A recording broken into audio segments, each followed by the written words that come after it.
CM ಅವರೇ high command ನಿರ್ಣಯಕ್ಕೆ ಬದ್ಧ ಅಂತ ಹೇಳಿದ್ದಾರೆ. ಡಿ.ಕೆ. ಶಿವಕುಮಾರ್ ಅವರು ಕೂಡ ಇದನ್ನೇ ಹೇಳಿದ್ದಾರೆ.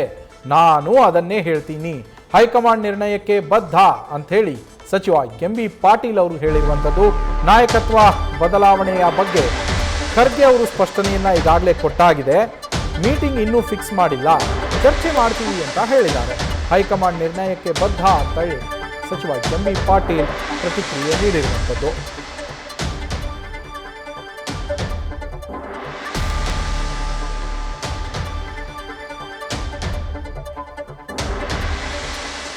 ಕಾಂಗ್ರೆಸ್ನಲ್ಲಾಗ್ತಾ ಇರುವಂತಹ ಕುರ್ಚಿ ಕದನದ ಬಗ್ಗೆ ಮಾತನಾಡಿದ್ದಾರೆ ಎಂ.ಬಿ. ಪಾಟೀಲ್.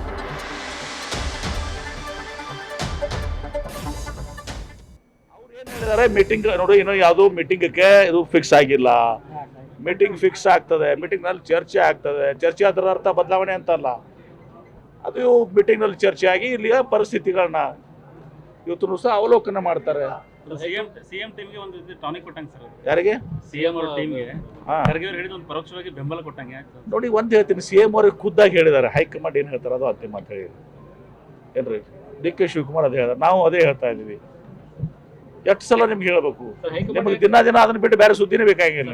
ಅವ್ರು ಏನ್ ಹೇಳಿದಾರೆ?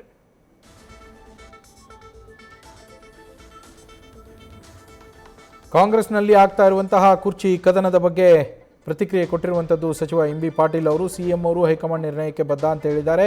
ಡಿ.ಕೆ. ಶಿವಕುಮಾರ್ ಅವರು ಕೂಡ ಇದೇ ಮಾತನ್ನು ಹೇಳಿದ್ದಾರೆ. ನಾನು ಅದನ್ನೇ ಹೇಳ್ತೀನಿ, ಇನ್ನೂ ಕೂಡ ಮೀಟಿಂಗ್ಗೆ ಸಮಯ ನಿಗದಿಯಾಗಿಲ್ಲ, ಚರ್ಚೆ ಆದ ನಂತರ ಮುಂದಿನ ನಿರ್ಧಾರಗಳಾಗತ್ತೆ, ಅಲ್ಲಿವರೆಗೂ ಕೂಡ ಯಾವುದೇ ರೀತಿಯ ಬದಲಾವಣೆ ಇಲ್ಲ ಅನ್ನೋದನ್ನು ಖುದ್ದು ಖರ್ಗೆ ಅವರೇ ಈಗಾಗಲೇ ಸ್ಪಷ್ಟನೆಯನ್ನು ಕೊಟ್ಟಿದ್ದಾರೆ, ಹೇಳಿದ್ದಾರೆ. ಮತ್ತೆ ನಾನೇನು ಹೇಳೋದಕ್ಕೆ ಇಲ್ಲ ಇದರಲ್ಲಿ ಅನ್ನೋ ಮಾತನ್ನು ಎಂ.ಬಿ. ಪಾಟೀಲ್ ಹೇಳಿರುವಂಥದ್ದು.